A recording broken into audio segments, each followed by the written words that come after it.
राधे राधे, नमस्कार। आप सभी का स्वागत है एग्जाम सेंट्रिक यूट्यूब चैनल पर। तो बिल्कुल उसको सब्सक्राइब करें और अपनी तैयारी को अच्छा करें। देखिए, आज हम जो पढ़ रहे हैं यहाँ पे वो पढ़ रहे हैं ओनली कंसेप्ट। सिलोजिज्म में हमारा एक कंसेप्ट है ओनली का, जहाँ पे बहुत सारे बच्चों का डाउट रहता है, कंफ्यूजन रहता है। तो उस कंफ्यूजन का हम अंत कर लेते हैं इस सेशन के थ्रू, ठीक है। तो एक छोटा सा सवाल मैंने यहाँ पे लिया है, जैसे यहाँ पे कहा गया ओनली एक्स आर वाई। जैसे क्या होता है, जैसे फॉर एग्जाम्पल मैंने कहा कि ओनली ग्रेजुएट्स आर पीओ, तो ओनली ग्रेजुएट्स आर पीओ। तो यहां पे ये नहीं कहा गया है कि सारे ग्रेजुएट पीओ होंगे, केवल ग्रेजुएट ही पीओ हैं। तो इट डजंट मीन कि सारे ग्रेजुएट पीओ होंगे, बट सारा पीओ क्या होगा, ग्रेजुएट होगा। तो ओनली क्या है, ऑल का रिवर्स केस है। ओनली क्या है, ऑल का रिवर्स केस है। तो पहली चीज तो आपको ये समझ में आनी चाहिए, जो ओनली है it's reverse case of all, ठीक है।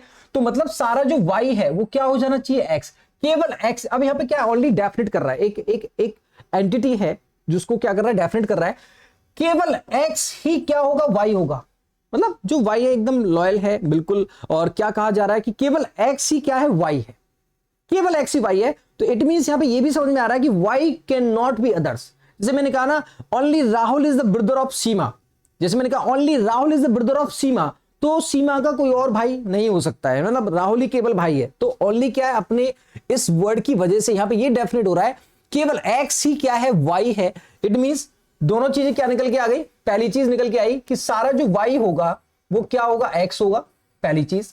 एंड साथ साथ ये भी क्लियर हो गया कि y can not be others, ठीक। Now some x are q, x का कुछ पार्ट क्या है, q है, ठीक है। नाउ कहता है सम q आर w, q का कुछ पार्ट क्या है, w है। और कहता है ओनली w आर r, तो सारा जो w r होगा वो क्या होगा, w होगा।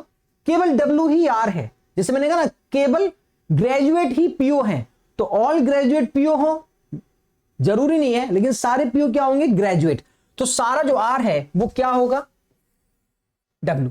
लेकिन यहां पे दो चीजें यहां पे ये क्लियर हो जानी चाहिए, जब भी ओनली है तो डेफिनेट कर रहा है केवल x ही y होगा, तो y कुछ और नहीं होगा। केवल w ही r होगा, तो r कुछ और नहीं होगा। तो यहां पे क्या समझ में आ गया, इसको यहां पे इस तरह से डिफाइन कर सकते हैं कि y can not be others, y can not be others. And दूसरा यहां पे आ रहा है आपका क्या, कि r can not be others. एक यहां पे क्या आ गया, r can not be others. तो दोनों चीजें आपकी समझ में आनी चाहिए कि r कुछ और नहीं हो सकता और y भी कुछ और नहीं हो सकता। क्लियर है। अब देखो जरा कंक्लूजन कैसे हम चेक करेंगे, सुनिए ध्यान से। कहता है सम y कैन बी q। अब यहां पे क्या समझ में आ गया कि केवल x ही y है, तो y का अदर के साथ x को छोड़कर, y का x को छोड़कर जो भी ग्रुप ऑफ आइटम होगा उसके साथ नो का रिलेशन क्या हो चुका है, definite, because y can not be others. तो नो का रिलेशन जब डेफिनेट हो चुका है अदर के साथ, तो सम की पॉसिबिलिटी नहीं हो सकती। इसलिए y का कुछ पार्ट q पॉसिबल नहीं होगा, क्योंकि y x के अलावा किसी और का हो नहीं सकता। तो y का q के साथ नो डिफाइन है, y का r w के साथ भी नो डेफिनेट होगा, y का r के साथ भी नो डेफिनेट होगा। और जब नो डेफिनेट है तो सम की पॉसिबिलिटी नहीं होगी, फॉल्स। क्लियर। दूसरा, all w can be q, क्या सारा w q हो सकता है। देखिए जरा एक बात समझना, अगर आप सारे w को q करोगे, अगर आप सारे w को q करोगे तो r भी किस में आएगा, q में आएगा। और जबकि हमें क्या यहां पे डिफाइन हो चुका है, केवल w ही क्या था, r था। Only w is r, so r can not be others. तो r जो है वो w के अलावा किसी और से रिलेट नहीं कर सकता।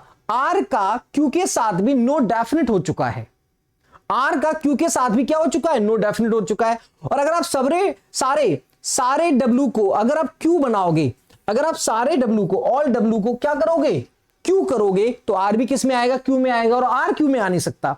तो बिकॉज ऑफ r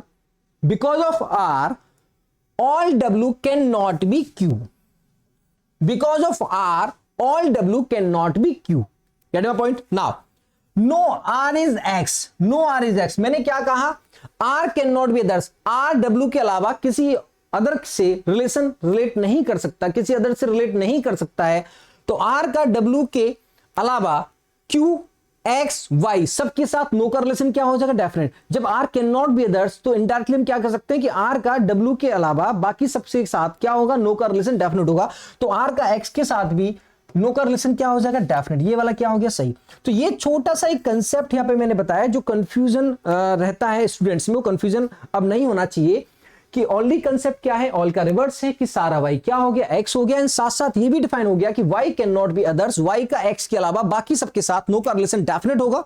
ठीक है, जब नो का रिलेशन डेफिनेट है तो कोई अदर पॉसिबिलिटी नहीं बना सकता, ओके, कोई अदर रिलेशन नहीं बना सकता। ऐसे यहां पे ओनली डब्ल्यू क्या है, आर है, तो आर का डब्ल्यू के अलावा बाकी सबके साथ नो का रिलेशन डेफिनेट होगा, तो अदर के साथ रिलेशन नहीं बनाएगा। इसीलिए वाई का कुछ पार्ट क्यू नहीं हो सकता, क्योंकि नो का रिलेशन डेफिनेट माना जाएगा। एंड आर का एक्स के साथ नो का रिलेशन क्या है, डेफिनेट है, क्योंकि आर डब्ल्यू के अलावा किसी और से रिलेट नहीं कर सकता है। तो छोटी छोटी ऐसे शॉर्ट वीडियोस के लिए आप बिल्कुल देखते रहिए राधे की reasoning and exam Centrix channel को सब्सक्राइब जरूर करिएगा।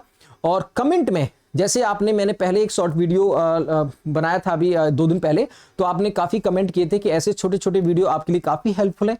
तो ऑफ कोर्स आप ऐसे ही कमेंट करके बता सकते हैं कि और किस किस टॉपिक्स पे कहां कहां कंफ्यूजन है जो आपको दूर करने हैं, तो मैं उनकी शॉर्ट वीडियोस बिल्कुल ट्रिक्स एंड कंसेप्ट बताता चला जाऊंगा और आपकी तैयारी अच्छी होती चलेगी। तो बिल्कुल इसको सब्सक्राइब करिएगा और कमेंट जरूर करिएगा। Thank you so much. Radhe Radhe.